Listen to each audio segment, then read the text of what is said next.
안녕하세요. 이수진입니다. 이번 시간은 모의고사 30회 설명 시작하도록 하겠습니다.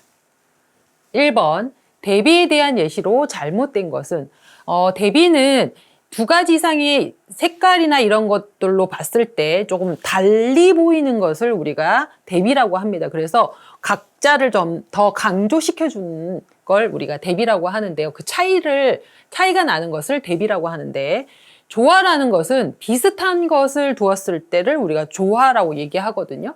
자, 첫 번째 보시면 잔디밭 초록색이죠. 배롱나무 붉은 계열이잖아요. 이런 걸 우리가 대비라고 하는 겁니다. 그렇다면 2번에 있는 벚나무꽃과 살구나무꽃은 같은 비슷한 분홍색이기 때문에 조화를 나타내는 거거든요. 그러니까 잘못된 예시는 그래서 답은 2번이 되겠습니다. 2번, 흰말치의 나무에 대한 설명으로 틀린 설명은, 자, 흰말치의 나무 문제에 한 번씩 자주 나오고 있어요. 자, 흰말치의 나무는 특징이 흰꽃, 흰열매라고 그랬습니다. 붉은색 아니죠. 흰꽃, 흰열매입니다. 녹색 수피가 붉게 변하고, 그 다음에 층층나무가고 낙엽, 활력, 관목이 특징입니다. 꼭 같이 기억하세요. 자, 다음 3번. 우리나라 전통마을, 마을숲에 대한 설명. 요즘에 이제 성박숲 얘기, 마을숲 얘기, 이런 것들이 좀 특이한 문제들이 한 번씩 나오고 있습니다. 이거 이제 제가 복원한 거기 때문에 정확하지는 않습니다만, 참조해서 보시면 될 것 같아요. 우리 일반적으로 전통마을에 있는 마을숲은 지형적 결함이나 재해를 막기 위해서 인위적으로 조성된 숲이라고 보시면 됩니다. 그러니까 여기서 가장 설명이 틀린 것은 2번이라고 보시면 되고요. 다른 것들은 한번 다시 읽어보시기 바랍니다. 4번, 독일 퀼른의 도시 녹지 형태는, 우리가 도시 녹지 형태를 여러 가지로 이야기합니다. 방사식, 환상식, 분산식, 그다음에 방사환상식으로 얘기하는데, 가장 좋은 모양이 우리가 방사환상식이라고 했어요. 대표적인 게 독일 퀼른이고요. 시민이 녹지 쉽게 도달할 수 있도록 만든 녹지 형태이기 때문에 가장 이상적인 녹지 형태라고 보실 수 있습니다. 답은 1번 방사환상식입니다. 5번, 평면 화단이 아닌 것은, 우리가 화단을 얘기할 때 입체 화단, 그다음에 평면 화단을 이야기하거든요. 크게 이제 두 부류로 나눴을 때, 평면 화단에 해당하는 것이 이제 화문 화단이나 자수 화단, 같은 말입니다. 그 다음에 리본 화단은 그 키 작은 거를 길쭉하게 심는 거지 왔다 갔다 심는 것이 아니기 때문에 일반적으로 우리가 1번, 3번, 4번을 평면 화단으로 보고, 기식 화단 같은 것들은 중앙부를 크게 해서 양쪽에 사방에서 다 감상할 수 있도록 하는 입체적인 화단이거든요. 그래서 여기서 얘기하는 것은 평면 화단이 아닌 것은 기식 화단으로 보실 수 있습니다. 6번, 조경 수목의 규격 표시 방법이 다른 수종은, 우리가 수목의 규격 표시를 HR 혹은 HB로 표시를 하는데, 보통은 HB로 표시하는 것이 많은 게 아니라 대부분 HR로 표시하는 게 제일 많습니다. 그렇다면 HB로 표시하는 거는 뭐냐? 쭉 곧게 자라는 수종을 우리가 HB로 표시하는데, 대표적인 게 벚나무, 플라타너스, 메타세쿼이아, 자작나무, 백합나무, 은행나무입니다. 그러니까 대부분 우리 가로수로 사용하는 나무들이라고 보시면 되는데요. 여기서 아닌 것은 바로 왕벚나무, HB로 표기하는 것들입니다. 그럼 나머지 1번, 2번, 4번은 뭐냐? HR로 표기하는 수종이라고 보시면 됩니다. 자, 다음 7번. 항생제로 방제가 가능한 해충은, 우리가 보통 일반적으로 해충을 방제할 때는 살충제를 사용하죠. 그런데 항생제로 방제가 가능하다? 이거는 뭘 물어본 거냐면, 우리 솔수염 하늘소를 생각해 보면 뭘 제일 먼저 생각할 수 있냐면 제선충병을 생각하죠. 제선충병은 우리가 이 로메틴이나 아바맥틴 같은 제선충병에 사용되는 수간주사용 약제인데, 이게 약간 항생제 성분이 들어 있습니다. 그래서 우리가 그렇게 이해하시면 될 것 같아요. 이거는 제가 이제 최대한 비슷하게 복원을 한 것뿐이고 정확하게 이렇게 나온 건 아니지만 이렇게 해석을 하시면 될 것 같습니다. 답은 그래서 솔수염 하늘소라고 설명드립니다. 자, 다음 8번. 마을 고울숲과 연관이 가장 큰 것은, 여기서 고울숲의 연관성 있는 사상을 이제 물어보는 겁니다. 앞서 그 마을숲에 대한 설명이 나왔고요. 여기서 얘기하는 거는 관련된 사상을 이야기하는 건데 가장 큰 거는 풍수지리설입니다. 배산임수 때문에 많이 한다고 보시면 되고요. 우리나라에 아직 보아님, 여기 보시면 보아님이라든지 이런 비보림 얘기 많이 들으셨을 겁니다. 그런 내용으로 우리가 마을 숲을 만들었다고 보시면 됩니다. 인공으로 만든 거라고 말씀드렸죠. 자, 그 다음에 9번. 우리나라 읍성에 대한 설명. 읍성 문제도 최근 2, 3년 안에 한두 번씩 나오는 문제인데요. 이것도 이제 제가 복원을 하다 보니까 정확하지는 않으나 요거의 설명을 보시면 아실 겁니다. 우리나라 읍성은 대부분 네모난 평지에서 많이 사용을 했고요. 대부분 방형, 그러니까 정사각형 혹은 직사각형 뭐 이렇게 모양을 했는데 간혹 다른 모양으로 나올 수도 있습니다. 그러나 표주박형이나 반달형으로 돼 있지는 않다. 그래서 요 설명을 한번 읽어보시면 될 것 같습니다. 자, 다음 10번. 시멘트 900kg을 보관할 때 그 면적에 대한 설명입니다. 이게 우리가 전에는 몇 프로 이야기를 했을 겁니다. 근데 이제 키로로 나왔다. 그러면 다시 이제 변환을 해서 우리가 생각해야 돼요. 우리가 시멘트 한 포가 40kg거든요. 그러면 900kg면 몇 포일까? 900을 40으로 나누면 22.5포가 됩니다. 대략적으로 이제 본다면 0.4 곱하기 22.5 나누기 13이라는 거는 우리가 13단으로 쌓기 때문에 그렇습니다. 그렇다면 면적은 0.69 제곱미터가 되는 거죠. 그래서 우리가 이 공식을 안다면 0.4 곱하기 포대수 그 다음에 나누기 13 이 13단 이거는 딱 정해져 있는 겁니다. 그래서 이렇게 계산을 하는 걸 알고 계시면 뭐 쉽게 풀 수 있는 문제라고 보실 수 있습니다. 근데 여기에 이제 함정은 뭐냐? 이게 키로로 나와 있으니까 포대수가 안 나와 있단 말이에요. 그래서 우리가 한 포가 40kg라는 거 보통 이렇게 문제에 한 가지만 아는 게 아니라 두 가지 내지는 세 가지를 알고 있어야지 풀 수 있는 문제들이 이제 나온다는 얘기입니다. 그래서 단답식으로 하나 이거는 이거다 이렇게 외우시면 안 되고 전체를 다 기억하셔야 된다는 거 같이 설명드립니다. 자, 다음 11번. 서로 어긋나게 틈새 없이 잔디 떼장을 전면에 붙이는 시공 방법은 자, 여기서 이제 우리가 어긋나게라는 말을 하니까 어긋나게 붙이기? 이건가? 근데 우리가 전면대, 그러니까 평대 식재에서 전면대 붙이기가 있고 어긋나게 심기가 있었어요. 앞서 설명을 드렸을 겁니다. 평대 붙일 때 전면대 붙이기를 이렇게 한다 그랬습니다. 자, 근데 거의 틈새 없이 하는 거를 우리가 전면대 붙이기, 평대 붙이기라고 전대라고 얘기하기도 하고요.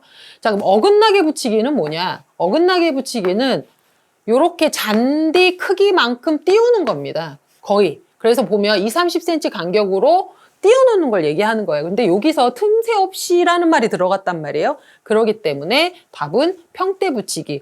뭐 제일 정확한 말은 전면대 붙이기가 정확한 말이겠죠. 근데 뭐 약간의 함정일 것 같다는 생각이 듭니다. 그래서 요 명칭들을 이해하시면 될 것 같습니다.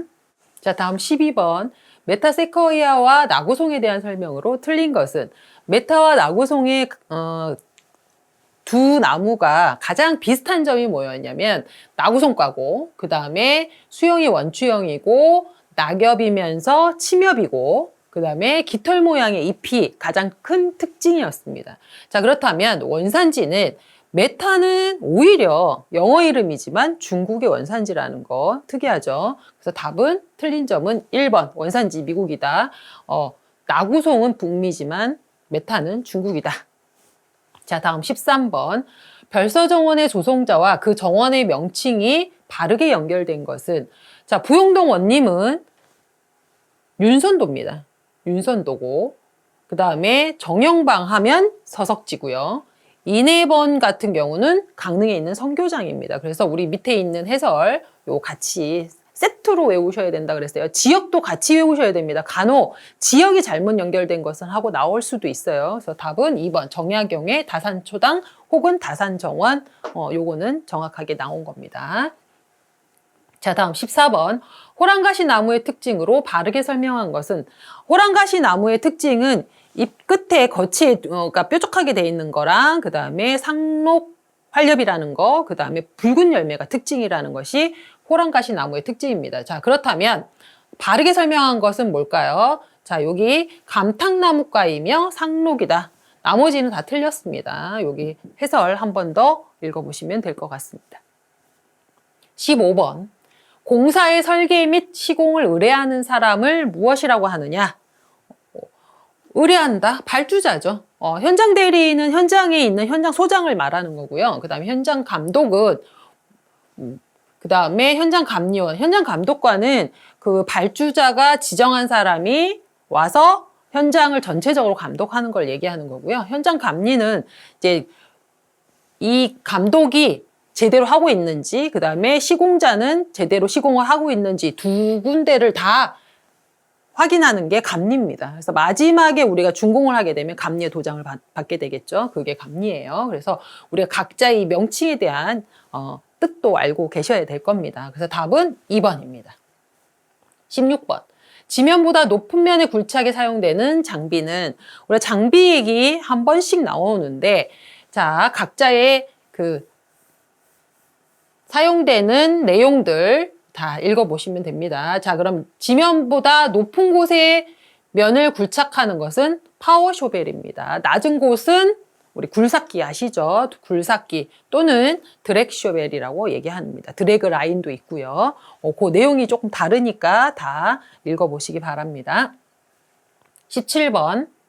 선상 거름주기를 하기 적당한 식재 지역은, 선상 거름주기란 우리가 그 거름주기 방법이 요렇게 전체를 다 하는 전면 거름주기, 그러니까 여기를 다 거름을 주는 전면 거름주기가 있고, 나무가 이렇게 있으면 요렇게 둘레만 주는 윤상이 있고요. 그 다음에 요렇게 방사상으로 주는 방사 거름주기가 있고, 여러 가지 방법들이 있는데, 생울타리처럼 이렇게 열식돼 있는 경우 혹은 군식돼 있는 경우에 나무가 이렇게 심어져 있으면 여기 앞에 길쭉하게 선상 거름주기 하는 거는 생울타리 이런 데 많이 사용하는 거름주기 방법입니다. 자, 다음은 18번. 다음 중 골프장 구조에서 출발 지점인 곳은, 골프장에서 첫 타를 시작하는 곳은 T입니다. 그래서 여기서 설명한 출발 지점을 묻는 거는 T라고 보시면 되고요. 다음 여기 해설에 나와 있는 코스에 대한 설명 한 번 더 읽어보시면 될 것 같습니다. 처음에 우리 보통 T는요, 다른 지역보다 살짝 높게 돼 있어가지고요. 요렇게 T팩이라 그러나요? 여러분, 요렇게 핀처럼, 모처럼 생긴 거를 요렇게 공을 올려갖고 첫 타를 치는 곳을 우리는 T라고 얘기합니다. 자, 다음 19번. 흰꽃이 피는 수종으로만 짝지어진 것은, 요즘에는 다음 중 흰꽃이 피는 수종은 하고 한 문제당 한 수종이 나오는 게 아니라 이렇게 짝지은 걸로 문제가 많이 나와요. 그래서 수종 명칭을 그 다음에 그 수종의 특징들을 다 기억하고 있으시면 좋습니다. 그래서 여기 보면 황색꽃, 분홍색꽃, 흰색꽃, 뭐 자주색꽃 이렇게 제가 분류를 해서 해설에 적어놨으니까 다시 한번 읽어보시고 확인해 보시기 바랍니다. 자, 여기 흰 꽃이 피는 수종 태산목, 떼죽나무입니다. 20번. 붉은 단풍으로만 짝지어진 것은, 요것도 문제 많이 나온다고 말씀드렸어요. 그래서 붉은 단풍 혹은 노란 단풍 이렇게 문제에 나오는데, 노란 단풍은 제가 아마 설명할 때 니네 고참 메낙툴 이렇게 외우라고 말씀드린 적 있는지 모르겠습니다. 기억하실지 모르겠지만, 자, 느네 고참은 메낙툴이야. 말도 안 되는 얘기지만 그렇게 외우시면 느티나무, 네군도 단풍, 고로쇠, 참나무 종류, 그 다음에 웨타세카이어, 나구송, 튤립나무가 노란 단풍이거든요. 요것만 외워도 나머지 것들을 사실은 뭐 이 붉은 단풍도 외우셔야 되기는 합니다만, 요렇게 한번 외우시면 조금 여러분의 고초를 덜어드리지 않을까 싶습니다. 요것도 많이 나오는 문제입니다. 붉은 단풍, 벚나무, 화살나무, 신나무입니다. 자, 다음 21번. 갑법 혼색에서, 갑법 혼색은 우리 세계 혼합을 얘기하는 건데, 옐로우와 시안을 섞었을 때 색상이 뭐냐 이렇게 나옵니다. 우리가 색상 문제는 좀 까다롭고 외우기 어려운 부분이기도 합니다. 이렇게 제가 그림으로 설명을 드리는데요. 여기 보시면 옐로우, 노랑과 시안, 요겁니다. 파란색. 그러면 뭐 완전 파란색이라고 할 수는 없고요. 그 초록과 파랑 사이에 있는 겁니다. 자, 그럼 시안과 옐로우를 섞으면 뭐가 되냐? 초록색이 되는 거죠. 그래서 답은 2번 녹색이 되겠습니다. 조금 까다로운 문제기는 하나 다시 한번 그림으로 확인해 보시면 좋을 것 같습니다. 자, 다음 22번. 메카그가 주장한 생태적 결정론에 대한 설명으로 옳은 것은 이거는 문제 딱 보시면 일단 읽는 게 힘들어요. 읽는 게 힘든데 뭐 자연계는 생태계의 원리에 의해 구성되어 있으며 따라서 질서가 인간 환경의 물리적 형태를 지배한다는 이론입니다. 이건 그냥 읽어보시면 좋을 것 같은데 아주 간혹 문제가 한 번씩 나옵니다. 그래서 읽어보시고 참고하시면 될 것 같습니다. 자, 요 뒤에 한 번 더 설명이 나와져 있는데 해설 한 번 더 읽어보시기 바랍니다. 자, 다음 23번. 다음 그림에서 등고선 D의 높이는, 자, 등고선은 요 선에 지정된 곳의 높이는 요 수치와 다 동일합니다. 자, 그 다음에 또 하나 특징은 등고선에 이게 수치가 적혀져 있는데요. 똑같은 수치로 점점점 커진다는 의미를 가지고 있습니다. 우리가 실기 도면 그릴 때 아마 하시게 될 건데, 예를 들어서 등고선 한 선당 혹은 20에서 30cm씩 높게 설정한다. 혹은 등고선 한 선은 20cm다. 그러면 20cm, 그 다음 20cm, 그 다음 20cm씩 높아지는 겁니다. 갑자기 20cm 높아졌다가 30cm 높았다, 20cm 높았다, 왔다 갔다 하는 것이 아니고 일정하게 높아진다라고 보시면 되거든요. 일정하게. 그래서 자, 여기가 5고 여기가 10이면 여기는 15가 될 수밖에 없다. 똑같은 일정한 한 칸에 5m씩 높아진다라고 기억을 하시면 될 것 같습니다. 그래서 우리가 실제 도면에서 등고선을 그릴 때 20cm씩 높다 그러면 0.2, 0.4, 0.6으로 하시는 게 맞고, 만약에 30cm씩 높아진다 그러면 0.3, 0.6, 0.9 이렇게 일정하게 올라가야 되는 것이 등고선의 특징이다. 이렇게 기억하시면 됩니다. 이런 문제가 한번 나왔다고 합니다. 자, 다음 24번. 가장 튼튼한 벽돌 쌓기 방법은 앞에 차 문제에서 아마 이오토막으로 쌓는 벽돌 쌓기 방법 이렇게 물어봤을 겁니다. 근데 이번에는 가장 튼튼한 것은, 제가 앞서 설명드렸을 때 아마 이오토막을 작은 걸 넣어가지고 가장 튼튼한 쌓기 방법의 영국식 쌓기 방법이라고 말씀드렸고, 우리나라는 7호토막을 사용하는 네덜란드식 쌓기 방법을 주로 많이 사용한다. 이렇게 말씀드렸습니다. 그래서 여기 답은 영국식이 되겠습니다. 자, 다음 25번. 수목식재 순서를 바르게 나열한 것은, 자, 이것 또한 수간주사와 비슷하게 우리가 어차피 작업을 할 거기 때문에 작업의 순서, 그 특징, 정확히 어떤 작업을 수행하여야 하는지를 반드시 기억하셔야 됩니다. 제일 먼저 수목식재를 하려면 해설에 보시다시피 제일 먼저 굴치, 심을 나무를 분을 떠서 운반해야 되는 게 제일 첫 번째입니다. 그 전에 이제 나무를 선정하는 게 있겠죠. 굴치에서 운반한 다음에 이 나무를 심기 위한 구덩이를 파게 됩니다. 그 다음에 수목을 안치죠. 우리가 이걸 정좌라고 얘기하는데, 수목을 안치는데 그 수목을 안치기 전에 표토를 밑에다 넣고 그 다음에 수목을 안치는 겁니다. 이때 우리 방향을 잘 맞춰서 안쳐야겠죠. 그다음에 흙을 메우는데 흙을 다 메우는 것이 아니라 한 3분의 2 정도만 메웁니다.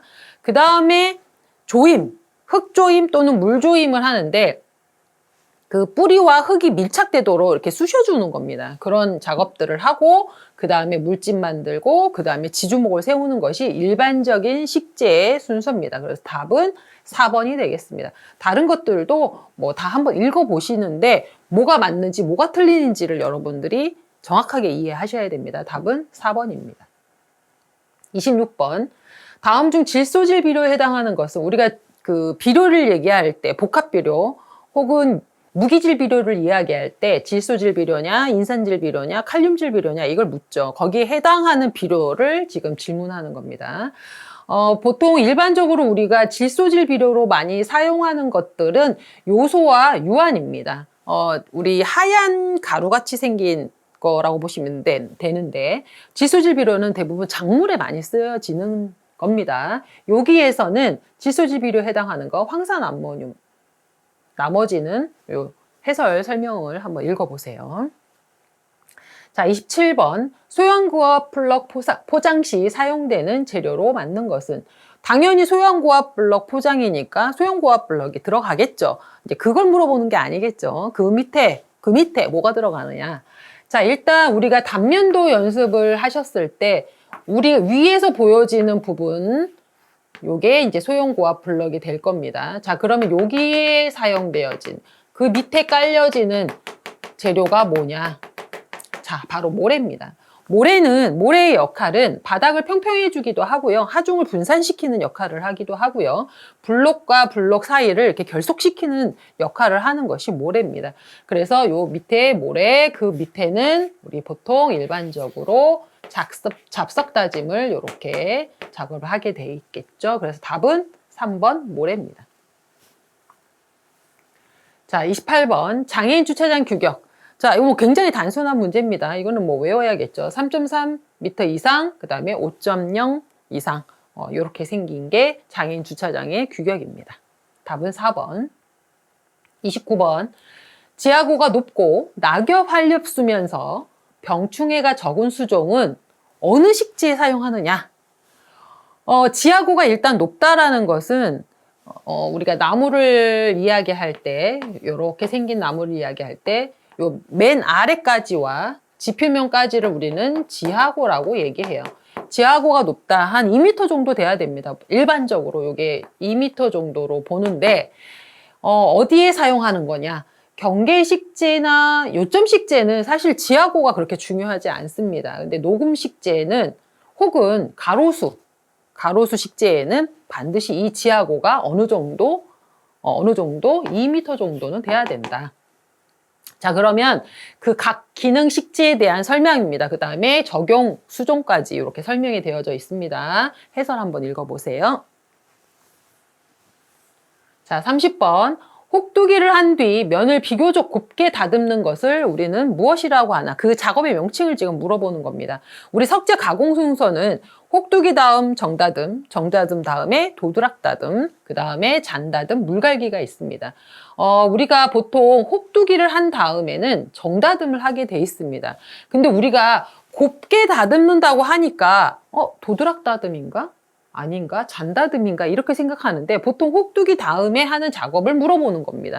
우리가 쉽게 단순하게 혹두기 다음 작업은 가공 과정에서 혹두기 다음 과정을 무엇이라고 하냐 이렇게 묻지 않고 말을 중간에 뭔가 설명이 좀 이렇게 많이 들어가 있습니다. 근데 우리 그거 중요한 게 아니라 이 순서만 알면 뭐 크게 틀리지 않게 문제를 푸실 수 있을 겁니다. 답은 2번 정다듬입니다. 31번 도면 중 입체적 표현이 가능한 것은 우리가 도면을 이야기할 때 2D냐 혹은 3D냐 뭐 이렇게 물어보는데 일반적으로 2D는 굉장히 평면적인 거라고 보시면 됩니다. 평면적. 자, 그럼 다시 말하면 입체적이지 않다라는 의미입니다. 대표적인 게 이제 평면도, 단면도, 상세도죠. 투시도는 요 안이 보이는 거거든요. 요렇게. 아, 그럼 이런 깊이감이 있구나, 공간이 있구나라는 걸 아실 수 있어요. 이거를 우리가 투시도라고 하는 겁니다. 입체적 표현하는 거는 투시도죠. 답은 3번. 32번. 수로의 사면보호나 연못바닥, 원로 포장용으로 사용되는 재료는 무엇일까요? 자, 마름돌은요. 이렇게 네모나게 마름질을 한 돌을 이야기하는 겁니다. 얘는 대부분 성벽이나 옹벽에 사용하는 거고요. 그 다음에 견칫돌이라는 거는 앞면이 넓고 뒷면이 좁은 돌을 우리가 견칫돌이라고 얘기했어요. 이런 거는 대부분 석축 쌓을 때 사용합니다. 자, 그럼 여기서 얘기하는 원로 포장용으로도 쓰는 거, 마름도를 쓸 수도 있지만, 보통 우리가 원로를 약간 그 전통 느낌이 나게 자연스러운 포장을 하려면, 호박도를 많이 사용합니다. 우리 보통 비탈 기초라든지, 연못 가장자리라든지, 아니면은 멋을 살린 담장을 할 때 호박도를 사용한다고 보시면 되겠습니다. 자, 다음 33번. 입찰 방식 중 경쟁 입찰에 대한 설명으로 맞는 것은, 우리 경쟁 입찰이라는 거는요, 모든 사람이 다 입찰이 가능하다라고 보시면 됩니다. 이게 뭐냐면은, 누군가를 제한을 두거나 지명을 하는 것이 아니라 모두가 경쟁 상대가 된다는 얘기입니다. 단, 여기 보시면, 2번 보시면, 공고에 따라서, 이제 공고를 하게 돼 있어요. 공고에 따라서 어느 정도의 자격을 가진 다수의 희망자가 경쟁하는 게 경쟁 입찰 방식입니다. 그래서 이 단점이 뭐였냐면 너무 불특정 다수가 하기 때문에 단가가 낮아질 수도 있거나 혹은 공사의 질이 좀 떨어질 수 있다는 게 단점이었어요. 그걸 보완한 게 뭐였냐면 제한 경쟁이라고 그랬습니다. 자, 나머지 1번은 지명 경쟁, 그다음에 3번은 일괄 입찰, 턴키를 얘기한 거고요. 4번은 수의 계약에 대한 설명입니다. 요 다시 한번 다른 것도 같이 기억을 하셔야 되니까 같이 여기 대입해서 읽어보시기 바랍니다. 자, 34번.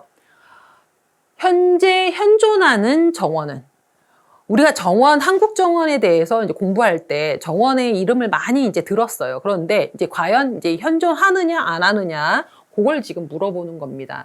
옥호정은 김조순의 별서정원인데요. 이게 이제 옥호 정도라는 도면, 그러니까 그림에 의해서만 우리가 짐작이 가능한 거고, 이게 이제 삼청동에 있는, 서울에 있는 삼청동에 있는 정원이다라고 나와 있지만, 뭐 그렇다라는 그림으로 가지고만 알 수 있다는 거고, 현재는 현존하지 않습니다. 안악궁도 마찬가지 지금 현재 터만 있고요.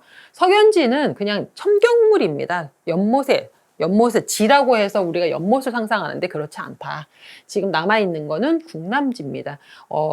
부여에 있고요. 제가 다녀왔는데 굉장히 아름다운 정원입니다. 그래서 궁남지 못 이름인데 주변이 굉장히 예쁘게 돼 있어요. 그래서 한번 가보시는 걸 저는 추천드립니다. 현재 현존하는 정원 궁남지입니다. 35번. 중국 조경에 쓰이는 재료로 알맞은 것은, 중국 조경에서 사용되는 재료입니다. 우리가 보통 이제 일본 조경, 한국 조경 혹은 중국 조경을 이야기할 때 대표적으로 이야기하는 것이 뭐냐면 바로 중국 조경하면 태호석입니다. 왜 막 울퉁불퉁한 돌에 구멍이 이렇게 나 있는 돌 있죠? 아마 되게 큰 중국집 같은 데나 이런 데서 보실 수 있는, 사람 키만 하거나 엄청 큰 돌인데 구멍이 뻥뻥 뚫린 돌입니다. 태호석이고요. 우리 그 송나라에서 가장 많이 사용했던 정원 요소입니다. 그래서 얘기하는 나머지 이끼나 왕모래, 쯔꾸바이, 이거는 일본 정원의 요소인 걸로 아마 아실 겁니다. 자, 다음 36번. 일본 조경의 특징 중 가장 바른 것은, 일본 조경하면은 기교와 관상 요것밖에 없습니다. 뭐 대비는 우리 중국을 보통 얘기하고요. 화려하고 웅장한 것도 마찬가지고, 자연적 소재를 활용하고 검소하고 절제를 했다. 이거는 이제 우리나라 정원을 얘기한 건데, 뭐 정확하게 이거 뭐 100% 맞다라고 얘기할 수 없지만, 어쨌든 일본 조경하면 기교를 많이 부렸다라고 보시면 됩니다. 자, 다음 37번. 조선시대 대표적인 조경 관련 문헌은, 우리 작정기 하면 일본 정원서, 원야는 중국의 정원서, 양화소록인데요. 양화소록은 그 강희안이 저술한 책으로, 이게 그 완전 조경이라기보다는 원예서에 더 가깝기는 합니다. 여기 보시면 재배법이나 번식법, 그다음에 괴석을 배치하는 방법, 그다음에 화분관리법 등이 수록이 되어 있는데요. 우리나라 최초의 조경 관련 문헌이라고 이야기를 많이 합니다. 이 정도는 우리가 알고 계셔야겠죠? 자, 다음 38번. 브릿지맨과 관련이 없는 것은, 우리 브릿지맨, 하하수법, 그 다음에 스토우원. 이거 무조건 우리 세트로 외운다고 말씀드렸을 겁니다. 여기에 이제 하나 잘못된 게 이제 햄스턴 코트인데요. 스토어 헤드도 설계를 했거든요. 그래서 이런 문제 나오면, 서양 조경사에서 브릿지맨은 거의 한 7, 80% 이상 나오는 것 같아요. 그러니까 요거는 반드시 기억하시기 바랍니다. 39번. 좌우로 시선이 제한되고 중앙 한 점으로 시선이 모이는 경관. 이거 저 앞에서도 많이 말씀드렸을 겁니다. 시야가 차단돼서 양쪽에 총림을, 그러니까 나무를 빽빽하게 심어서 가운데 뭔가 전경물이라든지 시선을 유도하는 방법을 우리는 초점 경관, 비스타, 이렇게 이야기합니다. 요거 프랑스에서 많이 사용하는 방법이라고 보시면 됩니다. 그래서 답은 3번입니다. 40번. 도면 작도 시 곡선을 그릴 때 사용하는 것은, 우리가 이제 도면 그릴 때 사용하는 도구들이 있거든요. 도구들이 어디에 사용하는지에 대한 거는, 이거는 우리가 필기가 합격하고 나면 실기를 하실 거잖아요. 그러니까 당연히 알고 계셔야 되는 겁니다. 우리가 필기 합격한 전제에서 우리가 실기 시험을 보는 거잖아요. 그렇다면 이 정도는 아셔야죠. 그래야지 우리가 실기할 때 당연히 할 수 있는 것들입니다. 자, 각도자, 각도 재는 거, 원형자, 수목 표현. 우리 왜 빵빵자라 그래갖고 요렇게 얇은 종이에 요렇게 돼 있는 겁니다. 이렇게 모양이 여러 가지로 돼 있는 것을 우리는 템플릿이라고 하고요. 동그라미도 있고, 세모도 있고, 뭐 네모도 있고, 육각형도 있고, 뭐 여러 가지가 있습니다. 여러 가지 기호 등의 모양을 구멍을 뚫어놓은 것을 템플릿이라고 하고요. 자, 곡선을 그릴 때 사용하는 게 운형자입니다. 요렇게 생겼어요.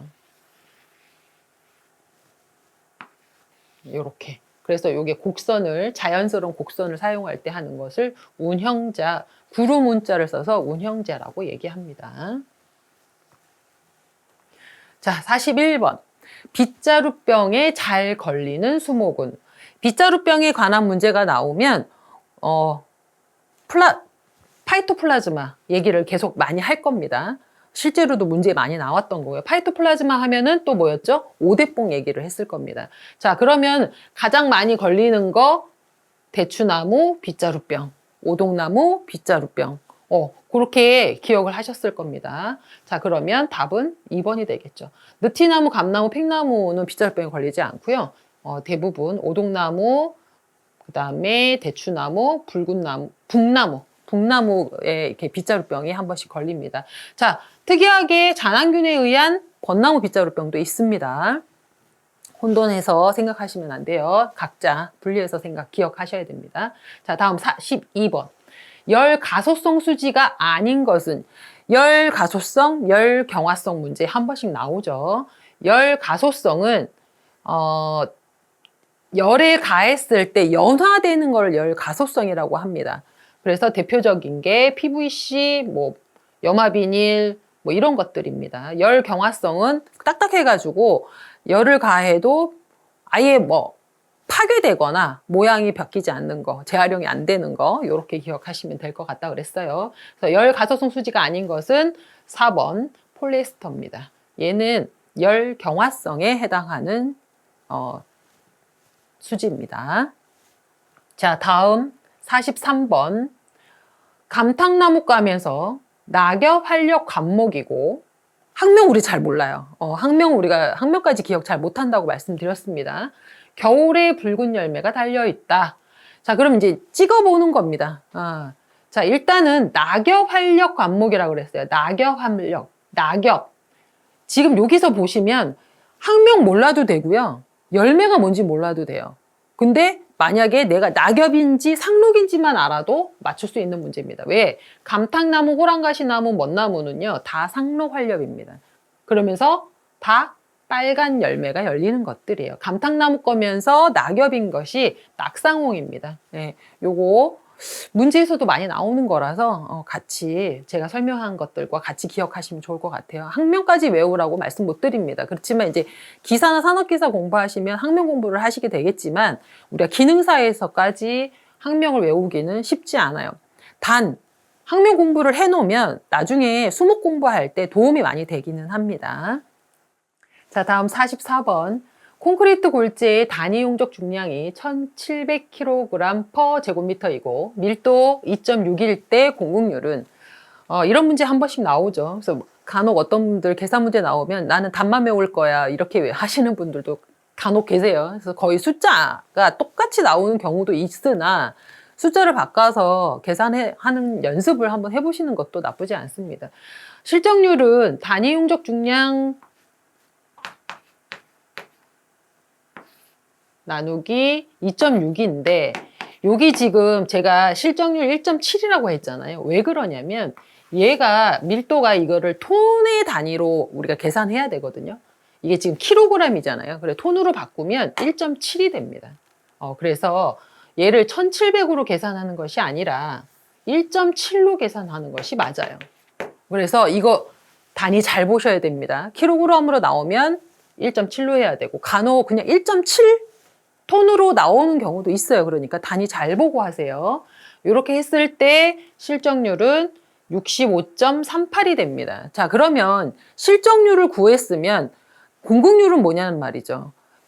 100에서 65.38을 빼면 공급률이 됩니다. 그래서 이렇게 계산하셔도 되고요. 아예 처음부터 그렇게 나눠서 하셔도 됩니다. 근데 뭐 별로 어려운 문제 아니라서 여기 해설만 보시면 이해가 되는 문제입니다.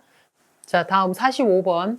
지형도에서 U자 모양으로 그 바닥이 낮은 높이의 등고선을 향하면, 제가 그림으로 설명을 아마 드렸을 겁니다. 자, 요렇게 U자 모양이 낮은 높이로 향할 때, 여기가 이쪽이 낮은, 밖으로 갈수록 낮은 겁니다. 얘가 2, 4, 6으로 했을 때 점점 높아지는 거거든요. 이렇게 했을 때 낮은 쪽으로 향하는 여기가 능선, 높은 쪽으로 U자 모양이 향한다. 얘는 계곡이 됩니다. 그래서 여기 급경사진은 간격이 좁고 완경사진은 등고선 간격이 넓다까지 같이 보시면 등고선에 대한 특징, 그것도 같이 공부하시기 바랍니다. 다음 46번. 우리나라 최초의 서양 건물이며 3층이 석조 건물로 1층에는 거실. 이렇게 돼 있는 건물은 우리나라의 최초 건물 석조전이죠. 덕수궁 석조전에 대한 설명입니다.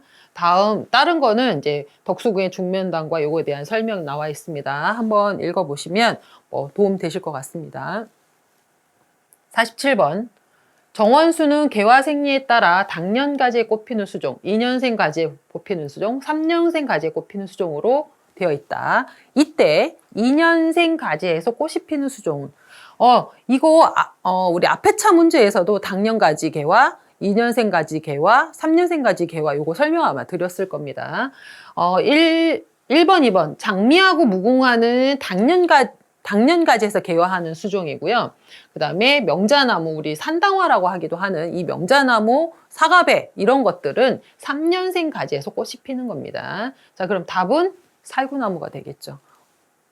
보통 우리 이제 당년가지에서 꽃이 개화하는 게 장미, 무궁화 말고 배롱나무 그런 것들이 있습니다. 자, 다음 48번. 폭이 50cm, 높이가 60cm, 길이가 10cm인 콘크리트 기초에 소요되는 재료의 양은 이거 예전에 조경 기사 문제에도 나온 적이 있고 아주 예전에 나온 적이 있기는 한데 아주 간혹 나오는 겁니다. 자, 시멘트 배합비를 고려한 세제곱미터당 소요량을 이제 지금 질문한 겁니다. 되게 중요한 거는 아닌데요. 우리가 배합을 할 때, 시멘트 배합을 할 때 용적 배합을 하기도 하고 무게 배합을 하기도 합니다. 용적 배합이라는 거는 이제 부피를 갖고 얘기하는데 이게 지금 1대 3대 6 부피죠. 한 삽, 세 삽, 여섯 삽 이렇게 하는데 이렇게 배합을 할 때 그 무게는 어떠냐라는 거를 지금 질문하는 겁니다. 여기 해설해 보시면 설명이 나와 있는데 요거는 그냥 제 설명보다는 그냥 한번 읽어보시면 될 것 같습니다. 이건 되게 자주 나오는 거는 아니라서 한번 읽어보시고 문제 한번 풀어보시면 좋을 것 같습니다. 답은 1번입니다. 49번. 솔라방의 생태적 특성으로 옳지 않은 것은 우리가 나방 종류는 대부분 식엽성이라고 보시면 됩니다. 나방 종류, 잎벌레, 잎벌 이런 애들은 대부분 식엽성입니다. 그래서 답은 1번 맞죠? 자, 그 다음에 줄기에 400개 알을 낳는다. 잘은 모르겠으나 알덩어리의 알수는 보통 100개에서 300개 정도가 대부분입니다. 그러니까 답은 2번인데요. 다른 것도 한번 읽어보세요. 보통 1년에 1회 발생한다. 그 다음에 잎을 가해하고 이런 내용들 한번 같이 읽어보시면 됩니다. 400개 알이 아니고요. 100개에서 300개 정도의 알을 낳는답니다. 자, 다음 50번. 단풍 색깔이 선명하게 드는 환경을 올바르게 설명한 것은, 우리가 이제 나무 생리를 공부를 하다 보면 뭐 아까 뭐 개화 습성이라든지 그 다음에 단풍이 드는 거 뭐 이런 거에 대한 나무 수종의 특성들을 이야기하는 건데요. 단풍 그럼 왜 드냐? 4번 보시면 가을에 맑은 날이 계속되고 낮밤에 밤낮의 기온차가 들 때 우리가 단풍이 들죠. 이거는 요때 지금 단풍에 대한 설명을 제대로 설명한 것입니다. 날씨가 추워져 햇빛을 보지 못할 때 이거는 상관이 없고요. 비가 자주 오거나 바람 부는 거하고 상관이 없이 우리가 낮의 길이와 밤의 길이가 달라질 때 이렇게 단풍이 드는 겁니다. 요게 단풍이 드는 요인에 대한 이야기입니다. 예, 다음 51번. 볏짚의 쓰임 용도로 가장 부적합한 것은, 볏짚은 요즘 뭐 구하기는 쉽지는 않지만 그래도 아직 많이 사용되고 있습니다. 줄기를 싸거나 줄기를 덮어주거나 혹은 잠복서를 만들거나, 금방 얘기한 게 이제 3번의 내한력을 약한 수피를 보호해주는 용도로 사용합니다. 볏짚이 그렇게 강하지 않기 때문에 물체를 옮기는데 사용하지는 않습니다. 보통 이제 그런 건 녹화마대나 녹화 로프로 사용하는 거죠. 그러니까 답은 4번이 되겠습니다. 52번. 다음 중 유지관리의 일반적인 원칙으로 옳지 않은 것은, 우리가 유지관리에 대해서는 얘기를 하면 뭐가 있냐면 수목관리나 수목유주관리가 있겠죠. 그 다음에 시설물들이 있겠습니다. 이거를 유지관리할 때 그 원칙은 뭐냐? 옳지 않은 겁니다. 가능한 최소 비용을 하는 것이 좋겠죠. 관리 비용이 너무 많이 들면 곤란하잖아요. 그 다음에 생태적 특성을 고려해야 합니다. 그 다음에 설계 및 시공 단계에서도 이 유지관리가 너무 많이 되는 것들을 사용하지는 않죠. 어느 정도 유지관리비가 좀 적게 드는 시공을 하거나 그거에 맞는 설계를 하겠죠. 자, 그러면 유지관리 비용을 최소화하려면 시공 비용도 최소를 한다? 이거는 맞지 않습니다. 왜 그러냐면 이렇게 생각하시면 됩니다. 우리가 이제 포장을 할 때 유지관리비를 최소화하기 위해서 뭘 많이 하냐면 콘크리트나 이렇게 손이 많이 안 가는 것들을 하죠. 블럭을 사용하거나. 그렇다고 해서 그게 시공 비용이 적게 드는 건 아닙니다. 오히려 시공 비용을 많이 들이더라도 유지관리비를 적게 들이려고 하지, 틀린 말이라는 거 얘기입니다. 다른 것도 같이 한번 읽어보세요. 자, 다음 53번. 내충성이 강한 품종을 선택하는 것은 다음 방제 방법 중 어디에 속하는가? 우리가 그러니까 방제 방법에 여러 가지가 있는데요. 물리적 방제, 화학적 방제, 생물적 방제, 재배학적 방제가 있습니다. 우리가 일반적으로 농약을 쓰는 게 화학적 방제고요. 천적을 사용하는 것이 생물적 방제입니다. 그래서 방제 방법을 논할 때 어떻게 하는 건지에 대한 걸 설명하는 겁니다. 재배적 방제는 뭐 윤작을 한다거나 뭐 이런 것들을 얘기하는 거거든요. 자, 다음 이렇게 방제 방법에 대해서 설명이 아주 자세히 나와 있습니다. 그래서 여기 보시면 내병성 품종을 이용한다거나 이런 게 재배학적 방제고요. 금방 말씀드렸던 천적을 이용하는 게 생물학적 방제, 그 다음에 농약을 이용하는 게 화학적 방제, 물리학적 방제는 전정을 하거나 소각하거나 하는 이런 것들을 물리학적 방제라고 얘기합니다. 자, 방제 방법 한 번 더 해설해서 읽어보시기 바랍니다. 답은 그래서 4번이 되겠습니다. 54번. 옹벽 중 캔틸레버를 이용하여 재료를 절약한 것으로 자체 무게와 뒷체음한 토사의 무게를 지지하여 안전도를 높인 옹벽으로 주로 5m 내외에 높지 않은 곳에 설치하는 옹벽은, 자, 옹벽의 종류가 이렇게 몇 가지가 있는데요. 중력식, 캔틸레버식, 부벽식이 일반적으로 가장 많이 사용하는 것입니다. 중력식은 이렇게 위에보다 밑에가 조금 더 두껍게 해가지고 무게를 그러니까 석축을 만드는 건데, 보통 일반적으로 많이 힘을 받지 못하기 때문에 3m 정도에서 많이 사용하는 거고요. 컨틸레버가 보통 대부분 5m에서, 그 다음에 부벽식은 여기에 부축벽식이라 그래가지고 여기다가 뭔가 하나를 더 덧대는 거거든요. 그렇기 때문에 얘를 더 6m 이상의 경우에 사용하는 겁니다. 자, 그렇다면 여기서 얘기하는 5m 내외의 컨틸레버식 옹벽을 지금 설명하고 있는데, 컨틸레버라는 게 뭐냐면 이 중력식 옹벽 같은 경우에는 이제 무근이거든요. 근데 컨틸레버는 이렇게 돼 있는데 여기에다가 철근을 다 박는 겁니다. 그래서 힘을 이렇게 더 받쳐주는 역할을 하는 거거든요. 이렇게 L자형으로 되어 있는 거를 컨틸레버식이라고 얘기하는 겁니다. 그래서 답은 4번이 되겠습니다. 철근을 사용한다라고 보시면 됩니다. 자, 55번. 식물 생육에 필요한 생존 채소 깊이와 생장 채소 깊이. 생장은 우리가 생육이라고도 보면 됩니다. 바르게 연결된 것은 우리 이거 표로 무조건 외워야 된다 그랬어요. 저는 항상 강의할 때 이렇게 말씀드립니다. 우리가 이제 조경을 배울 때 토심 이 정도는 조경에서는 좀 알아야 될 기본 상식 아닐까요? 라고 얘기하거든요. 다른 거는 사실 뭐 일상생활에서 우리가 크게 적용해서 할 일들이 많지 않습니다만 저는 이 토심은 반드시 외우시라고 말씀드려요. 이거는 아주 그냥 아주 기본적인 거다. 우리가 나무 화단을 조성할 때도 적용되는 거기 때문에 요건 좀 토심은 좀 외워라 말씀드립니다. 15, 30, 45, 60, 90, 30, 45, 60, 90, 150 요렇게 외우시면 충분히 다 외우실 수 있을 것 같습니다. 자, 그러면 여기서 바르게 연결된 거 1번밖에 없죠. 예. 다른 거는 수치가 잘못되어 있습니다. 이 표를 참고하시고 반드시 외워주시기 바랍니다. 자, 다음 56번. 바탕재료의 부식을 방지하고 아름다움을 증대시키기 위한 재료. 자, 여기 보시면 니스는 우리 옛날에 바니쉬라고 하기도 하고 니스라고 하기도 했던 겁니다. 이게 보면 우리가 도장을 하고 맨 마지막에 광택을 이용하기 위해서 혹은 여기 보면 부식을 방지하기 위해서 사용하는 도료입니다. 여기 다른 것들 빼고요. 니스, 바니쉬 같은 말입니다. 자, 다음 57번. 수목 뿌리의 역할이 아닌 것은 수목 뿌리가 하는 역할이 되게 많습니다. 호흡을 하거나 영양분을 빨아들인다거나 뭐 이런 것들을 하는 겁니다. 자, 저장근, 양분을 저장해서 비대해진 뿌리를 이야기하는 거고요. 부착근은 다른 물체에 부착해서 바위나 이런 데서도 보면 뿌리가 이렇게 탁 부착되어 있는 것들을 보실 수 있습니다. 그 다음에 기생근, 새삼같이 기생해갖고 다른 물체에 기생하기 위한 뿌리가 있고요. 호흡근은 식물체를 지지하는 기근이 아니라 뿌리도 호흡을 하거든요. 호흡하는 그 뿌리가 있습니다. 그래서 식물체를 지지하는 거는 아니다. 그래서 답은 4번이 되겠습니다. 자, 형태에 따른 뿌리의 구분과 그 기능 설명이 되어 있습니다. 해설에서 한 번 더 읽어보시기 바랍니다. 자, 58번. 토양 단면에 있어 낙엽과 그 분해 물질, 대부분 유기물질로 되어 있는 토양 고유해층으로 L, F, H층으로 구성되어 있는 것은, 자, 우리 이제 답은 2번인데요.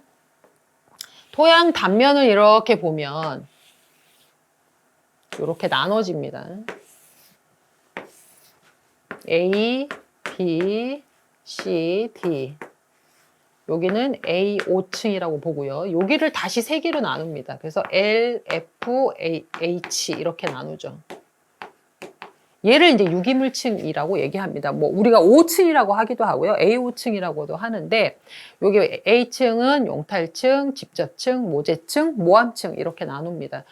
여기서 얘기한 LFH층은 L은 낙엽층을 얘기하는 거예요. 여기 낙엽이 이렇게 쌓여 있잖아요. 이랬을 때 L층은 낙엽의 모양이 나뭇잎의 모양이 그대로 살아있는 겁니다. 이렇게 있으면 나뭇잎의 모양이 그대로 살아있는 게 L층이고요.